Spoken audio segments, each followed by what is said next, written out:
J'aimerais vous parler ce matin de l'importance de faire tous nos efforts pour conserver et protéger l'unité au sein de l'Église.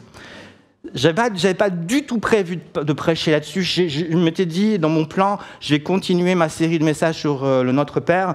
Et Dieu soudainement m'a rattrapé, m'a dit, voilà, il m'a mis ça sur le cœur, de vraiment parler de l'unité dans l'Église. Et nous allons découvrir que lorsque l'Église de Jésus-Christ est unie, cette Église devient entre les mains de Dieu un instrument extrêmement puissant pour accomplir la volonté de Dieu, mais aussi pour répandre le royaume de Dieu. J'ai donc donné comme titre à ce message, la puissance de l'unité. Et le verset clé sera le Éphésiens 4, le verset 3, mais on va lire maintenant à partir du verset 1, Éphésiens 4, et je lis les 3 premiers versets.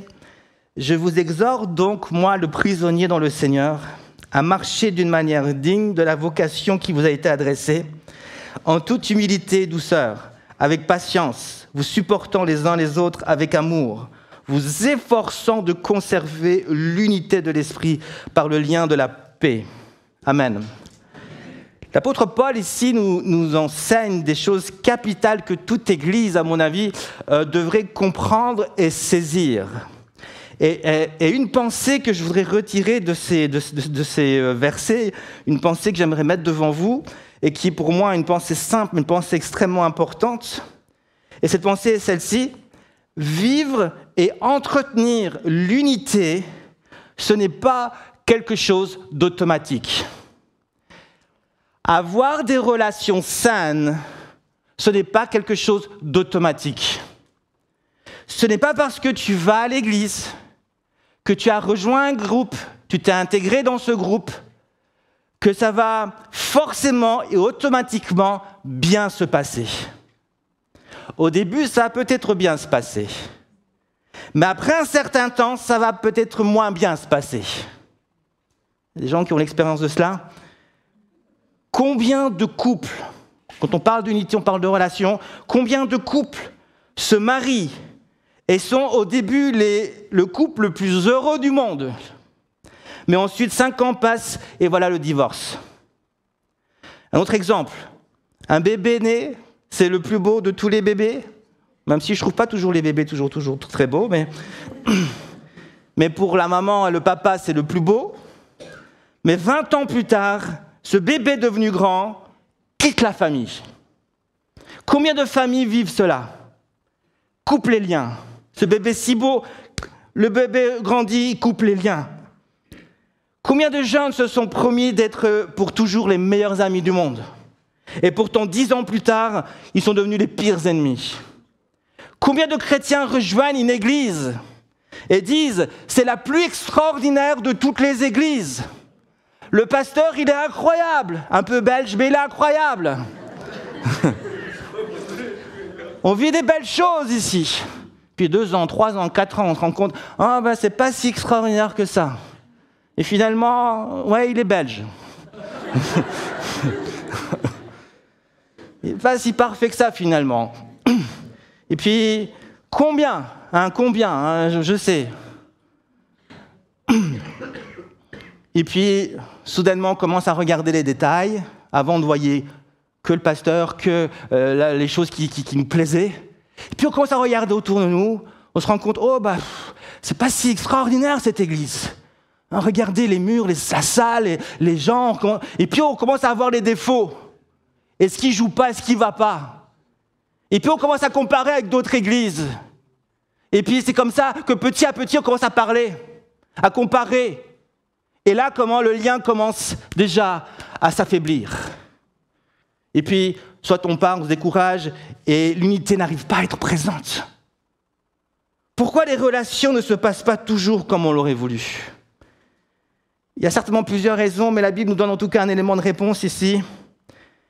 Parce que l'unité, cela demande de faire des efforts, de faire des choix parfois, difficiles, des sacrifices parfois. Et là, j'entends certaines personnes me dire « Ah, moi, j'ai fait tous les efforts, maintenant, place aux autres. » Que les autres fassent aussi un peu des efforts. Et moi, j'aimerais te dire que si tu es dans cette mentalité-là, et si tu attends que ce soit seulement les autres qui fassent des efforts, tu vas finir par être seul. Lorsque j'enseigne sur le sujet du mariage, et c'est quelque chose que vous avez déjà entendu, j'aime le dire aux couples, que le plus grand défi pour un couple n'est pas de se présenter devant monsieur le maire ou devant madame la maire ou même devant monsieur le pasteur. Ce pas est très important dans le mariage. C'est un pas par lequel on doit passer, mais ce n'est pas le plus grand défi. On sait que pour certains, c'est difficile, et c'est difficile, mais ce n'est pas le pas le plus difficile, le pas le plus... c'est pas ça le plus grand défi. Le plus grand défi pour un couple, ce n'est même pas de rester avec la même personne physiquement jusqu'à ce que la mort nous sépare. Parce que tu peux être avec la même personne jusqu'à ce que la mort nous sépare, mais ne plus être de cœur connecté avec elle. Je suis physiquement avec elle, mais mon cœur est ailleurs, mes pensées sont ailleurs. Je ne vis plus rien au niveau du cœur. Je vis avec cette personne, mais peut-être même que je vais voir ailleurs. Ou si ce n'est pas physiquement, c'est peut-être sur les écrans. Et je ne suis plus connecté avec cette personne. Le plus grand défi d'un couple, c'est de maintenir cette flamme de l'amour, cette passion entre eux, l'homme et la femme. C'est de veiller sur la flamme, c'est de veiller sur la passion. Là est le véritable défi. Et je dirais aussi que c'est le plus grand défi de l'Église. Entretenir le feu de l'amour de Dieu entre nous. Mais entretenir des relations saines, pleines d'amour dans une famille, ce n'est pas quelque chose de facile. Est-ce que c'est facile? Pas toujours, non. Ah, ouais, quelqu'un dit de bon cœur, non, c'est pas facile. Vous avez vécu des choses dernièrement. Mais vous voyez, c'est pas facile. Ce n'est pas facile. Ça demande des efforts. C'est facile avec certaines personnes. Mais vivre l'unité dans son ensemble, ce n'est pas quelque chose de facile. Et l'apôtre Paul nous exhorte donc à faire tous nos efforts pour atteindre ce but. Êtes-vous prêts ce matin à replier vos manches et à faire tous vos efforts pour entretenir et protéger l'unité dans l'Église? Mais écoutez-moi, l'unité dans l'Église commence par l'unité dans un couple si tu es marié. Ensuite, avec tes enfants si tu en as. Comment peux-tu aspirer à de bonnes relations dans l'Église si tu ne parviens même pas à être en bonne relation avec ta femme ou avec ton mari? Et qu'en est-il aussi avec tes enfants? Parfois, il est vrai que malgré tous nos efforts, on n'arrive pas à avoir des bonnes relations. Et je ne suis pas en train de dire « est-ce que tu as des bonnes relations avec tout le monde ?» C'est pas ce que la Bible nous enseigne. Des fois, on peut faire tous nos efforts et malgré tout, ne pas pouvoir avoir de bonnes relations avec certaines personnes. Hein, la Bible nous enseigne d'être en paix dans la mesure de notre possible. Et si l'autre personne ne veut pas, on ne peut rien y faire. Mais ce que je suis en train de vous dire ici, la question que je vous pose est, est-ce que tu es en train de faire les efforts? Que ça marche ou ne marche pas, est-ce que tu es en train de faire les efforts?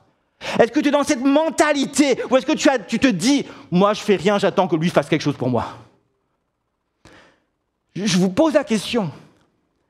Quand j'ai un souci avec ma femme, souvent, alors on va me dire c'est peut-être le rôle du mari ou quoi que ce soit, mais souvent c'est moi qui vais faire le premier pas. Amen.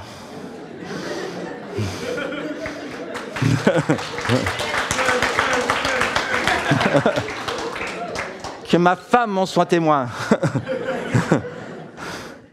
Souvent je fais le premier, même si je sais que j'ai raison.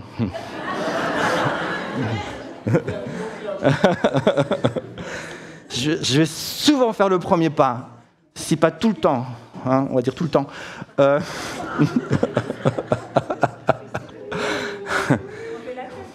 Ok. Mais la vérité, c'est qu'elle a raison à 90% des cas. Je suis perdu là. Hein. Bon. La question donc est, est-ce que tu es prêt à faire tous tes efforts? Voilà. Vous savez comment moi je repère mes futurs responsables? C'est très simple. J'attends qu'ils soient dans une épreuve. Après, j'observe et je regarde comment ils vont réagir, qu'est-ce qu'ils vont dire, est-ce qu'ils vont toujours râler, est-ce qu'ils vont se plaindre, est-ce qu'ils vont bouger dans tous les sens, est-ce qu'ils vont s'impatienter, est-ce qu'ils vont commencer à critiquer et dire non, ça va pas assez vite, ainsi de suite. J'observe pour voir comment ils réagissent. Comment ils vont interagir avec les uns et les autres. Parce que je crois que Dieu veut nous amener dans une maturité. L'unité, ça demande aussi de la maturité. Les uns avec les autres. Ça demande un changement de vision.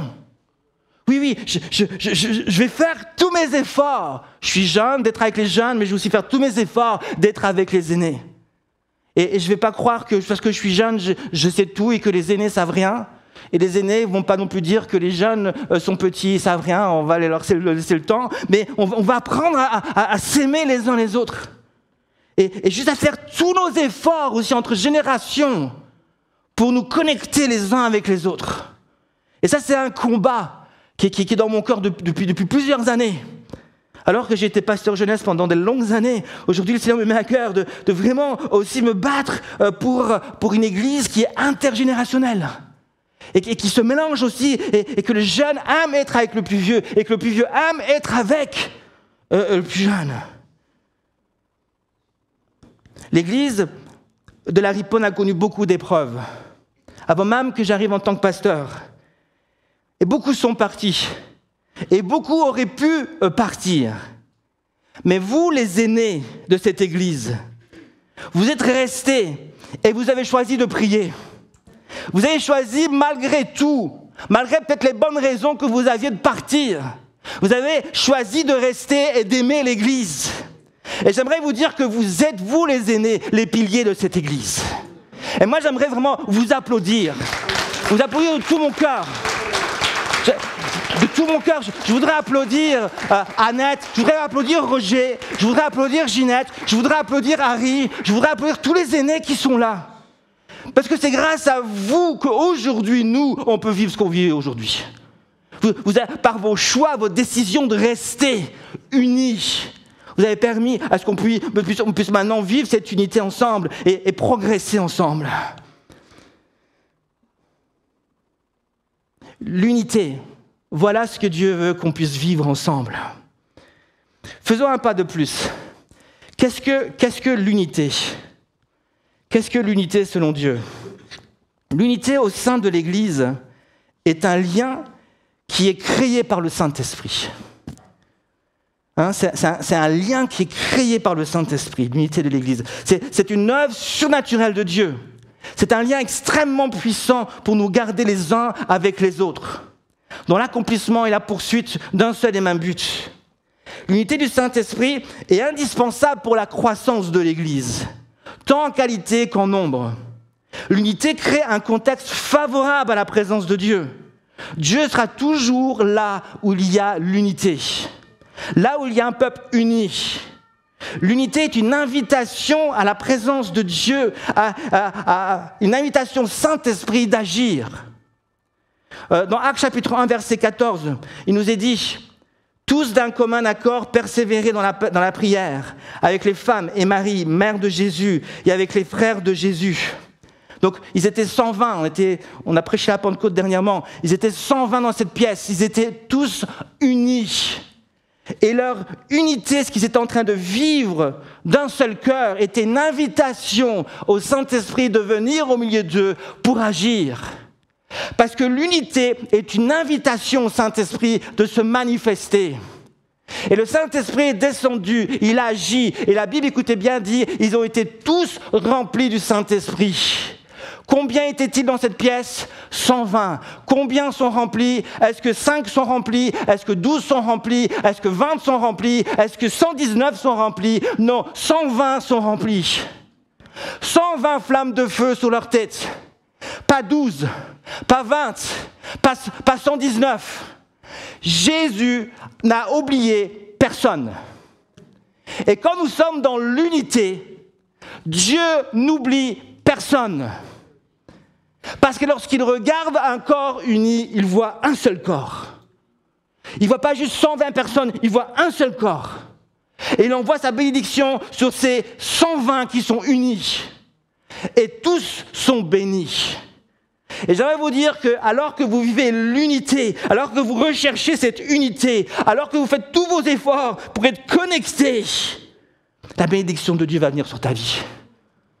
Le feu de Dieu va venir sur ta vie. Le Saint-Esprit va venir sur toi et va te bénir. Dans l'évangile de Matthieu, Jésus a aussi enseigné ceci, que là où 2 ou 3 se rassemblent en mon nom, je serai au milieu d'eux. Il dira, Matthieu 18, versets 19 et 20. Je vous dis encore que si 2 d'entre vous s'accordent sur la terre pour demander une chose quelconque, elle leur sera accordée par mon Père qui est dans les cieux. Car là où 2 ou 3 sont assemblés en mon nom, je suis au milieu d'eux.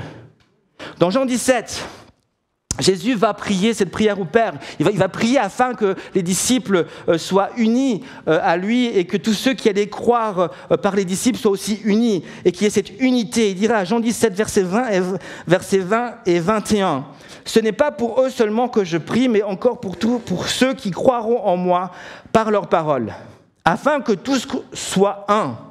Comme toi, Père, tu es en moi, et comme je suis en toi, afin qu'eux aussi soient un en nous, pour que le monde croie que tu m'as envoyé. » L'unité était et elle est toujours une œuvre indispensable de Dieu sur la terre.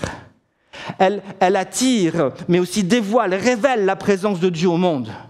Quand il y a un peuple qui est uni, il y a Dieu qui peut se révéler au travers de cette unité au monde. Jésus a dit, pour que le monde croie que tu m'as envoyé. Donc le monde va être capable de voir au travers de leur unité que Jésus, que Dieu était là, agissant au milieu d'eux. Et quand il y a cette unité, il y a cette révélation. Quand il y a un couple qui est uni en Christ, il y a cette révélation. On commence à nous regarder, on commence à nous observer, et on dit, mais toi, t'es pas normal. La façon dont tu vis ton couple, c'est bizarre. Et les gens commencent à voir un amour, commencent à voir quelque chose de différent. Toi, tu es soumis. Toi, tu es fidèle à ta femme. Toi, tu es fidèle à ton mari. Toi, tu marches droit. Il y a quelque chose qui va émaner. Vous ensemble, vous priez, vous cherchez la face de Dieu. Il y a quelque chose de surnaturel qui va se manifester au travers de l'unité. Un enfant de Dieu doit aspirer à l'unité. Il doit se battre pour la garder et l'entretenir et la faire grandir. Que ce soit dans l'église, au sein de son couple ou avec les enfants, un enfant de Dieu devrait être un ouvrier de paix qui construit des ponts et qui ne construit pas des murs avec les uns et les autres. Cela étant dit, nous devons comprendre aussi que cette unité que nous sommes appelés à vivre au sein de l'Église ne peut pas être créée par un homme. Alors, on doit bien se comprendre, l'homme est capable de créer des relations. Et je ne parle pas de ces pseudo-relations sur Facebook ou Instagram. L'homme est capable de se créer de vraies relations et de vraies amitiés. Mais un enfant de Dieu est appelé, et un enfant de Dieu est appelé à créer des relations. Mais si le Saint-Esprit ne vient pas lui-même lier ses enfants ensemble, l'unité ne sera pas une unité du Saint-Esprit. Et le lien entre nous va rester un lien humain, un lien d'homme, qui est déjà pas mal, vous allez me dire. Mais Dieu veut mettre entre nous un lien surnaturel, un lien du Saint-Esprit, un lien qui va nous permettre de pouvoir affronter les épreuves, de pouvoir affronter les attaques dans le monde spirituel des ténèbres, à pouvoir affronter les persécutions qui sont à venir. Un lien fort, et quand il y aura un Covid-2 qui va venir, on ne va pas avoir peur, on ne va pas se disperser, mais dans l'unité, on sera ensemble. Et on va se battre ensemble, on va marcher ensemble, afin de pouvoir affronter tout ce qui va venir. Et Dieu veut que son peuple soit uni. Et quand un est fatigué, l'autre peut l'encourager. Et quand un vit une bénédiction, tous se réjouissent. Et c'est comme ça que le peuple avance et reste uni et reste fort. L'unité est un soutien pour celui qui est découragé, mais elle est aussi un outil pour bâtir l'Église de Dieu et affronter les puissances des ténèbres de ce monde. Je vous dis la vérité, ce sera très difficile pour le diable d'ébranler, de diviser, d'arrêter une famille qui est unie par les liens de l'esprit.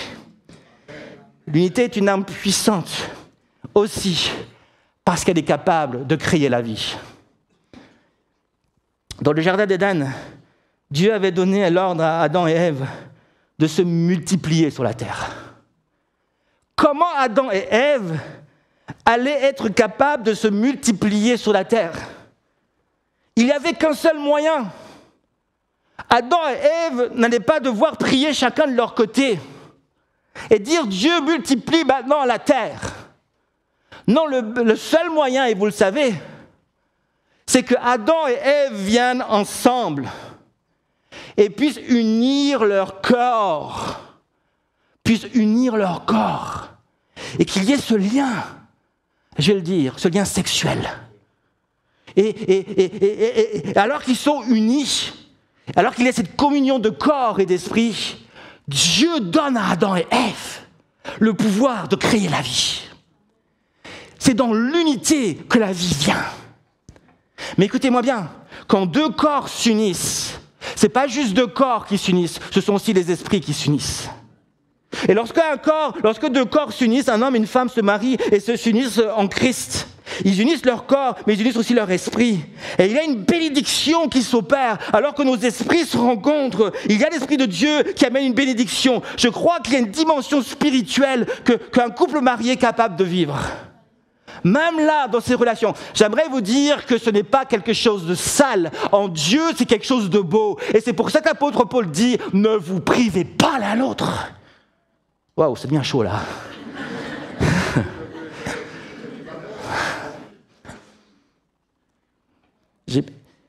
Les couples, on va une fois se voir. Parce qu'il faut aujourd'hui plus là. Parce que là, maintenant, les maris disent « Vas-y, prêche-le, Michel ». Et les femmes disent « Oh non, mon mari va me suivre toute la semaine aujourd'hui ». Il faut préciser des choses. Mais il y a une bénédiction qui est là. Il y a une bénédiction qui est là. Maintenant, lorsque nous parlons d'unité du Saint-Esprit, nous parlons toujours d'amour. Il ne peut pas avoir d'unité du Saint-Esprit sans l'amour.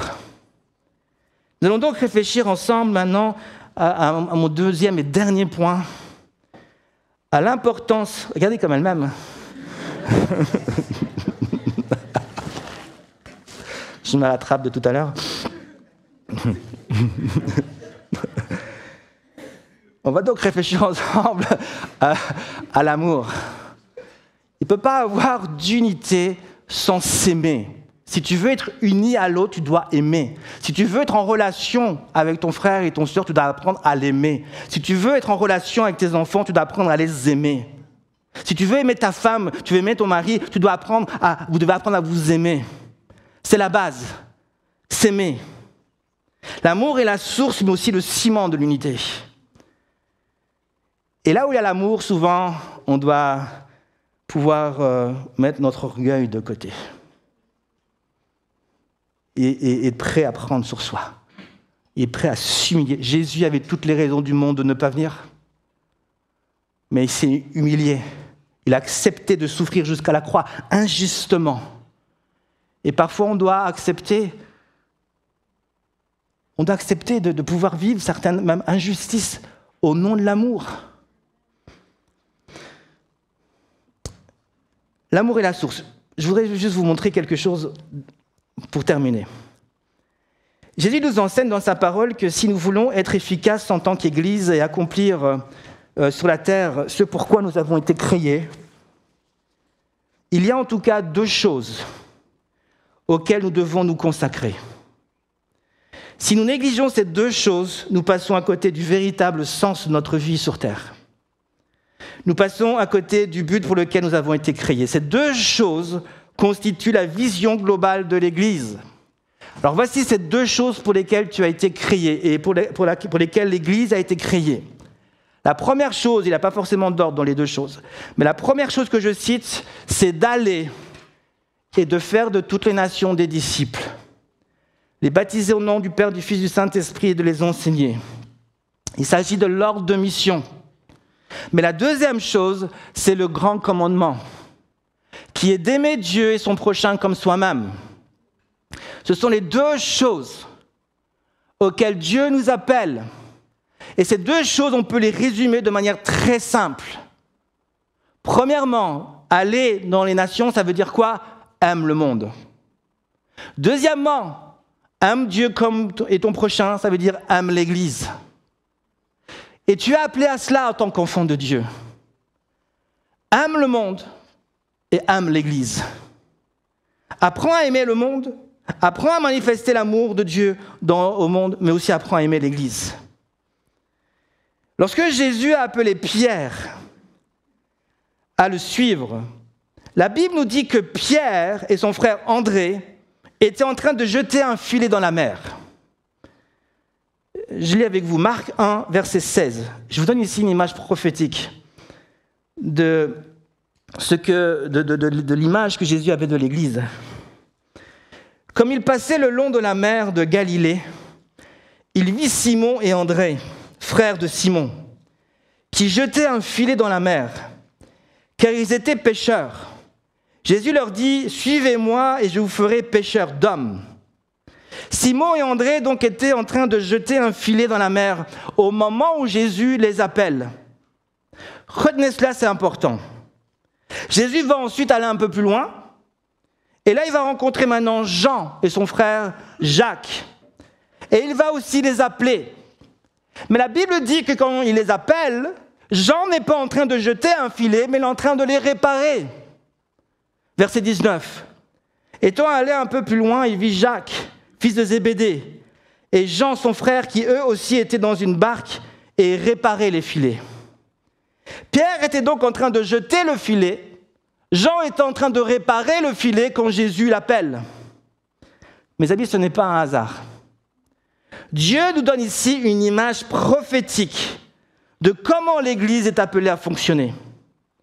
Pierre et Jean seront appelés plus tard, nous le savons tous ici, à être deux fondateurs importants de l'Église. Ces deux hommes allaient donner la ligne à suivre pour construire l'Église de Dieu et ne pas se perdre. Et voici la ligne à suivre pour accomplir la vision de Dieu. L'Église est appelée à faire deux choses essentiellement. Premièrement, à jeter les filets. Deuxièmement, à réparer les filets.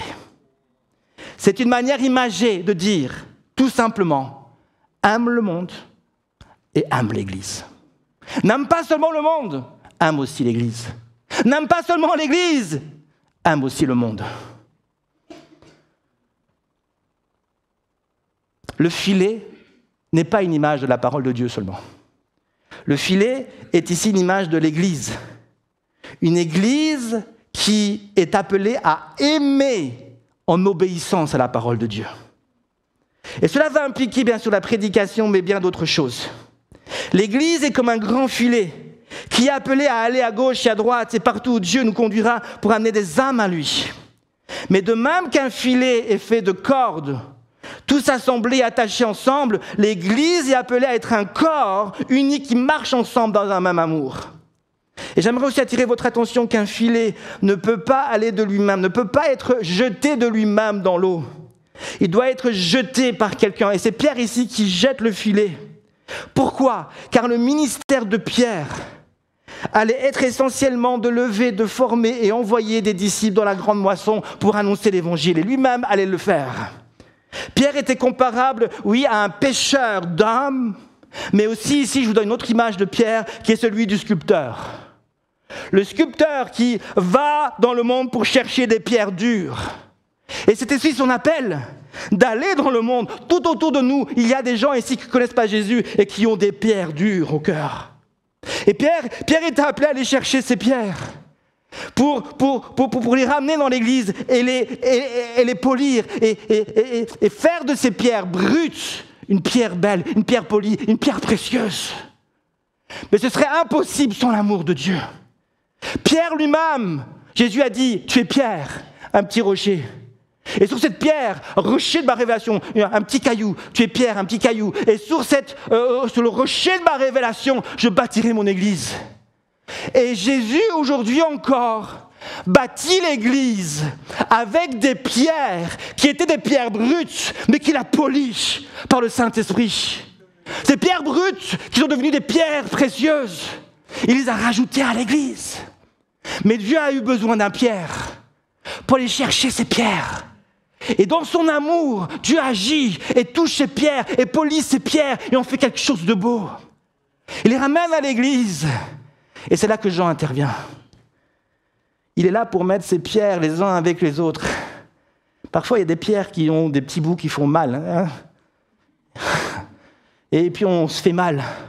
On est l'un à côté de l'autre et on se fait mal. Et Jean vient aider Pierre. Il vient réparer. Il vient consolider. Il vient montrer comment être en relation les uns avec les autres. Pour que nous puissions être cette église qui va de l'avant. Pierre avait ce ministère tourné vers l'extérieur. Jean avait ce ministère tourné vers l'intérieur. Jean était l'apôtre de l'amour. Il se souciait de l'église. Lisez Jean.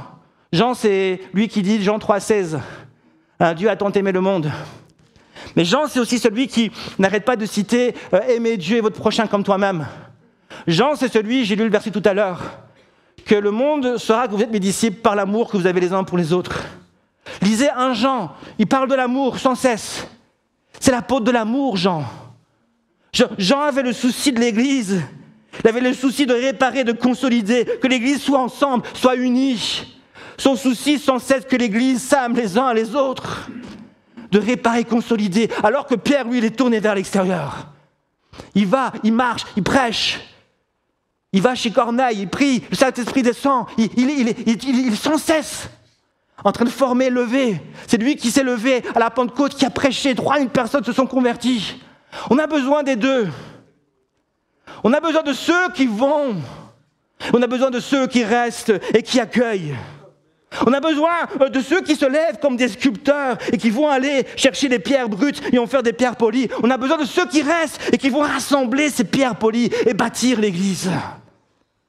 Ce ministère-là, Dieu veut le rétablir dans l'église. Et il y a au milieu de nous ici des pierres et des gens. Et Dieu veut réveiller l'amour. Dieu veut réveiller l'amour. Dieu veut réveiller le sculpteur qui est en toi. Dieu veut réveiller la sentinelle qui est en toi. Dieu veut réveiller l'apôtre Pierre qui est en toi. Dieu veut réveiller l'apôtre Jean qui est en toi. Et j'aimerais terminer juste avec cette pensée-là. Il y a au milieu de nous des grands frères, des grandes sœurs, des pères spirituels, des mères spirituelles. Il est temps de te lever, de prendre ta place en tant que mère, père spirituel, grand frère, grande sœur.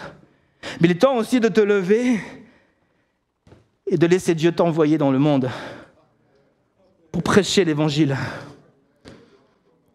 Ce matin, j'aimerais juste que tu puisses te laisser interpeller par le Saint-Esprit. Est-ce qu'on peut juste fermer les yeux ensemble et dire « Seigneur Jésus, ce matin, me voici devant toi. Viens ranimer le feu de l'amour dans mon cœur. Seigneur Jésus, oui, je reconnais peut-être que ces derniers temps, j'ai négligé ton amour au profit de l'amour pour le monde. Chaque jour qui passe, je ne pense qu'à qu'est-ce que je vais pouvoir faire pour me faire du bien. Chaque jour qui passe, je pense seulement à mon prochain voyage, à mon prochain amusement, à mon prochain hobby. Seigneur, pardon, parce que le but que tu as donné à chaque enfant de Dieu est bien plus grand que cela.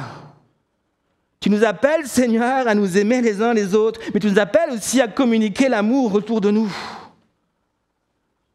Tu ne seras jamais autant heureux, aussi heureux que lorsque tu vas prêcher l'évangile, lorsque tu vas pouvoir communiquer cet amour, lorsque tu vas pouvoir être ce pont, construire des ponts au lieu de construire des murs. Tu vas trouver une joie. Tout le monde le dit, pour ceux qui ont l'expérience de l'évangélisation, il y a toujours des fois une peur, une crainte, mais une fois qu'on a évangélisé, combien on se sent bien. Il y a comme une joie surnaturelle qui vient dans notre cœur. Et c'est comme si on sentait vraiment Jésus nous dire, c'est bien ce que tu as fait. Je suis fier de toi. Tu es dans le juste. Continue de prêcher l'évangile. Mais il y a aussi une joie dans notre cœur lorsque nous allons vers les uns et les autres, et que nous commençons à nous visiter les uns les autres, et que nous nous entourons les uns et les autres, et que nous pouvons accompagner les uns les autres. Et c'est comme ça que Dieu va bâtir l'Église. Seigneur, viens réveiller l'amour. Viens réveiller l'amour. Et je prie aussi ce matin pour vous qui représentez une famille. Et au sein même de votre famille, des relations sont brisées. Et Dieu veut réveiller l'amour dans votre famille. Dieu veut restaurer des liens.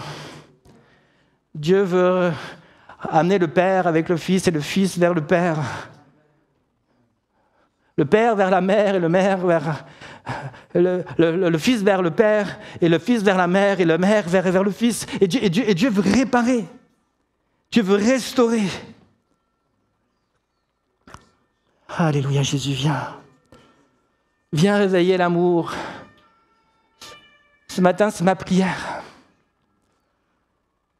Ce matin, ma prière aussi, et que Dieu puisse aussi accorder la grâce à tous ceux peut-être qui désirent créer la vie, que Dieu puisse réveiller aussi un amour surnaturel au sein de ton couple, et que dans l'union, tu puisses, à partir d'aujourd'hui, être rendu capable de créer la vie.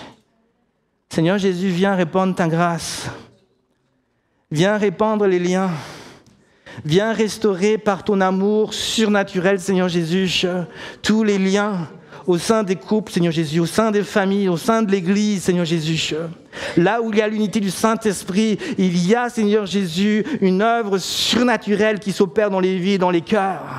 Seigneur, je prie maintenant pour que tu puisses opérer des miracles, tu puisses te manifester avec force et puissance dans le nom de Jésus.